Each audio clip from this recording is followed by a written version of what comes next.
Welcome back, everybody, to the show. I hope you're doing well. What a show we have for you, starting with something pretty shocking if you give it thought, but not surprising, I guess, given what we've seen.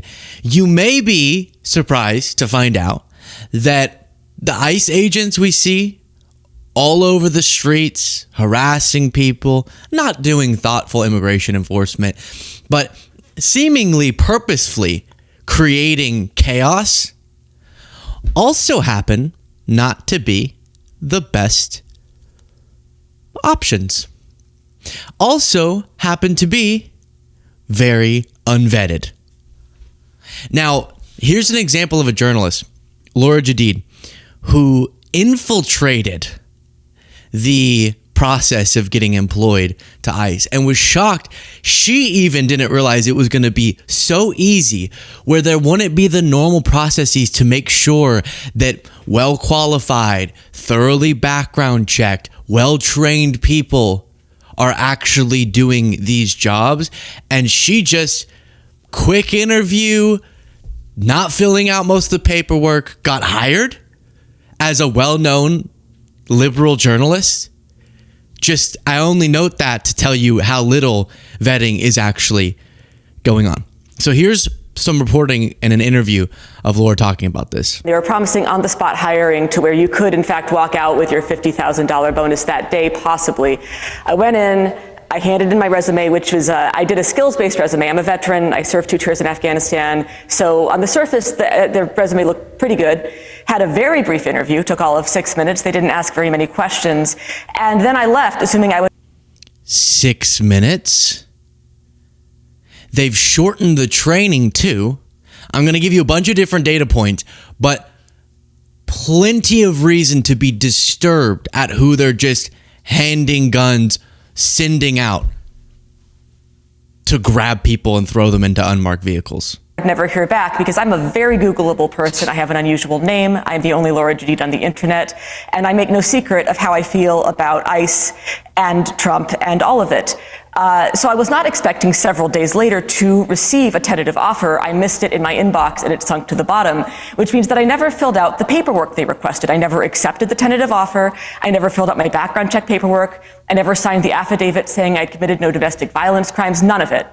A few weeks later, I got a message from LabCorp saying that ICE wanted me to do a drug test, and I went ahead and did that. I was pretty sure I wouldn't pass. I'd partaken in legal cannabis 6 days before the test, but why not waste some of their money, right? And then 9 days after that, I decided I wanted to, I was curious, had they processed the drug test yet?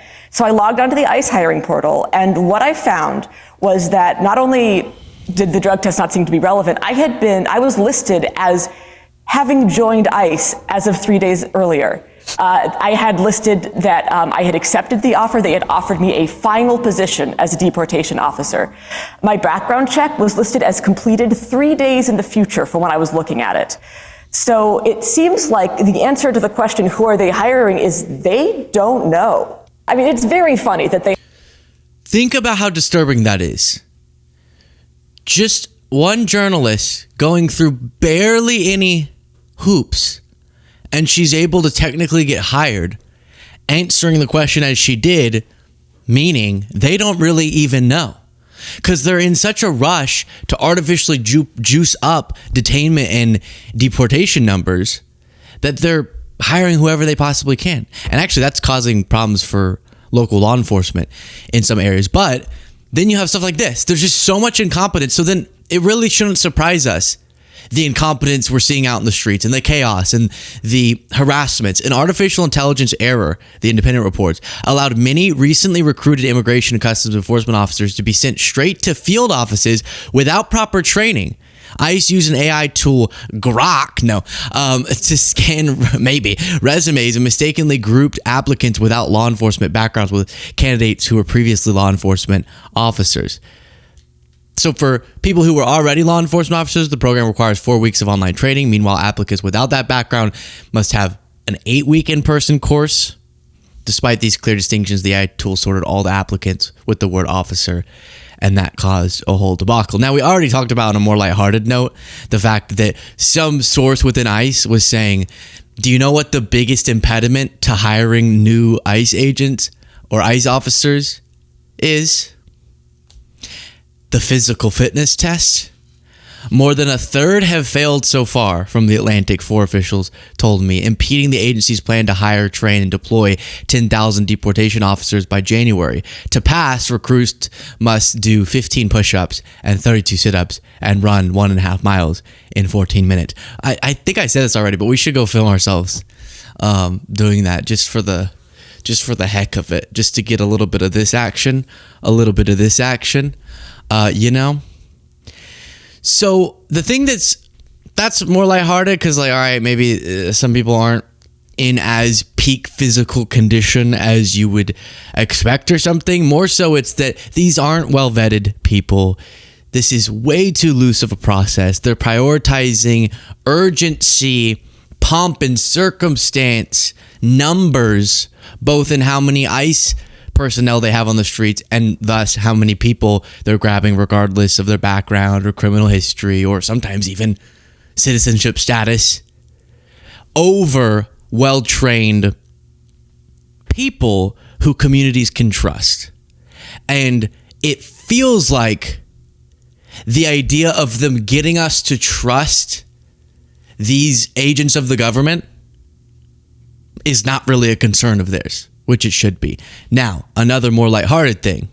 Maybe this lack of training and preparation leads to compilations like this. While you watch it, please do click the subscribe button if you appreciate this show. Right below the video, if you're watching on YouTube, all it takes is a click and you help to get the word out about what we do here. Here's something put together by Home of the Brave. They're not sending their best, as Trump once said, except I'm talking about the ICE.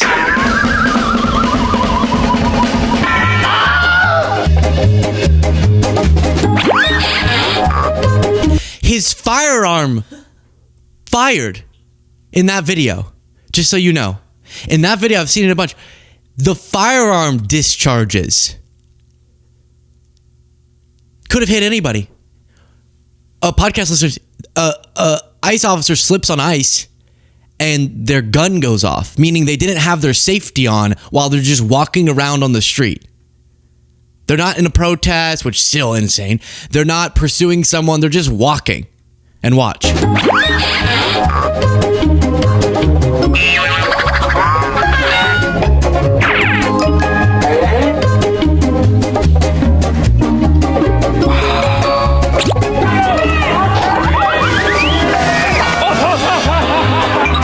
So you get the point. I guess this is the only thing on this subject that can get a little bit of a grin, is that there are some cartoonish failures going on there. But listen, of course, in an ideal world, with any law enforcement personnel, there's a very trusting relationship between the people that they're tasked with protecting and them. And that's just being obliterated by the actions of ICE and them disregarding people's rights. And then obviously all the way to the extent of shooting someone in the face, Renee Good. And that's actually what's causing communities to be less safe, less trusting. And that's going to have long-lasting damage. And watch this video from one of the recent protests.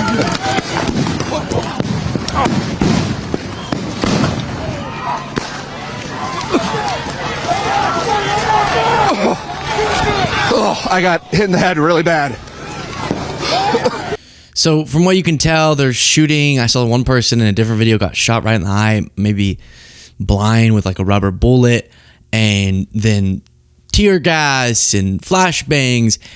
And this is the take that I think hits the nail on the head the best. Tim Miller said, "They want unrest and are trying to instigate it. Nothing is more obvious." Feels like from the protests I've seen versus the reaction, that's true.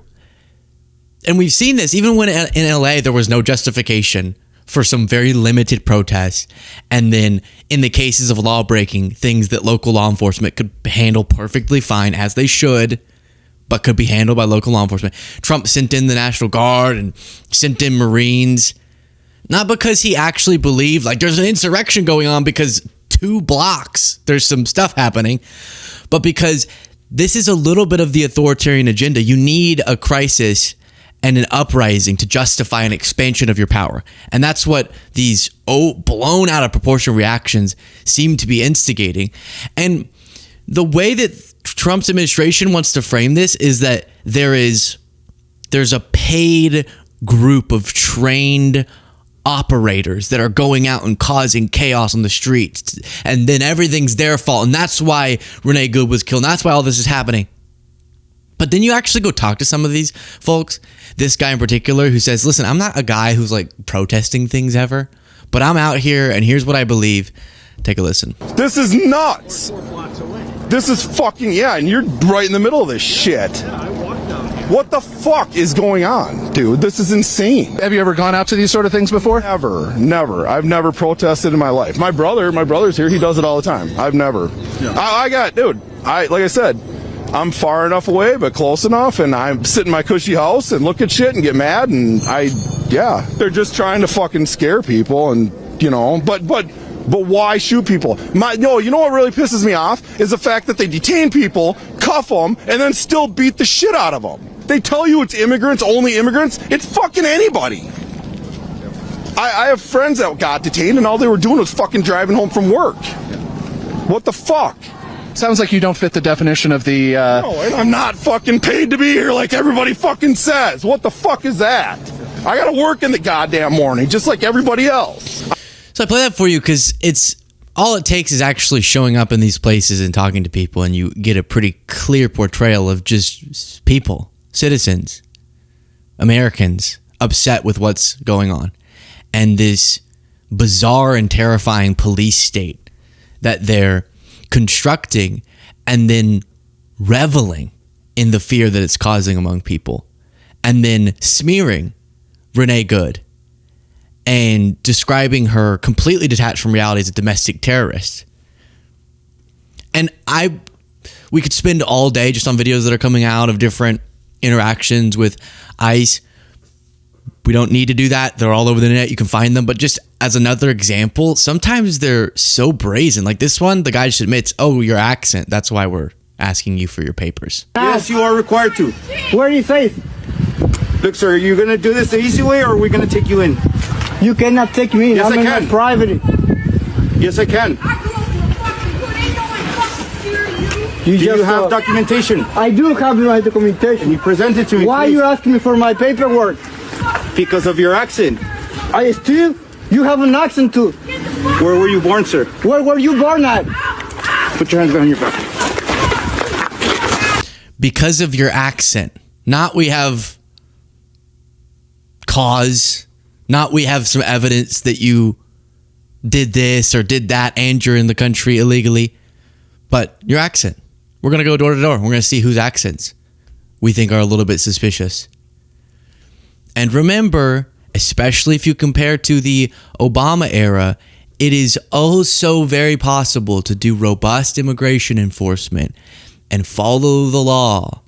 And people who are in the country illegally plus have done some sort of damage, committed crimes, are bad people, then you gather evidence against them, you detain them, they have due process, you deport them.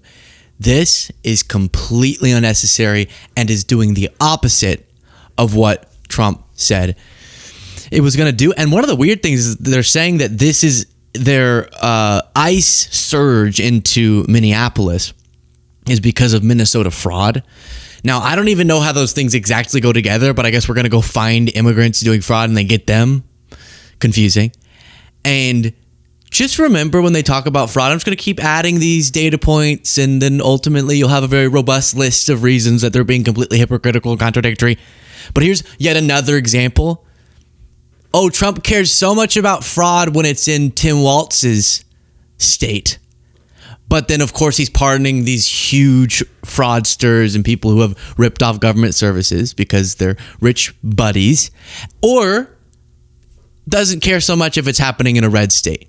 Trump's administration has tried to shut down federal welfare spending in Democratic states over fraud cases in Minneapolis, proclaiming it the government's duty to protect taxpayer dollars and ensure these programs serve the families they were created to help. But the same administration let Republican-led Mississippi off the hook last year for one of the biggest welfare fraud scandals of all time. So, I mean, just again and again and again and again, the correct position is regardless of where and who and of what community fraud or abuses of our government services are being done by and from, there should be prosecutions and people should be held accountable. That's the correct position. But if you hear people portraying Trump as holding that position, they're lying or they're misinformed. And remember, too, something I brought up before, and now we have some data on it. More perfect union, the IRS is effectively unable to audit private equity, venture capital, and real estate investment firms. Thousands of workers have been fired from the agency since Doge, and the world's richest man took an axe to it. Now audits of these giant enterprises have dropped 80 or 90%. So wealthy tax cheats, wealthy tax fraudsters are going to get away with it. But if you're of or associated with a Somali heritage, then we care. But if it's a billionaire escaping a bunch of money in taxes, you're good. That's the Trump administration stance on this. Tim Waltz posted this. I'm making a direct appeal to the president. Let's turn the temperature down. Stop this campaign of retribution. This is not who we are. And an appeal to Minnesotans. I know this is scary. We must speak out loudly, urgently, but also peacefully. True. We cannot fan the flames of chaos. That's what he wants. Yeah. I don't know. Something feels a little bit strange about kind of like a dog.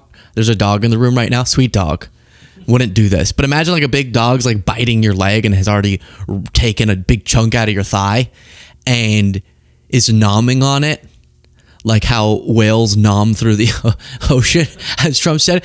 And then you look at the dog and you're like, hey, now, let's turn the temperature down.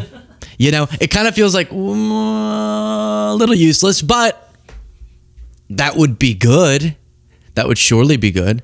But I do think we have to be clear that as my, isn't this great? You know, whenever you're doing a show, and your computer glitches out and now it's saying it needs to do a forced shutdown. So let me finish this thought and then we'll take a break before the next segment.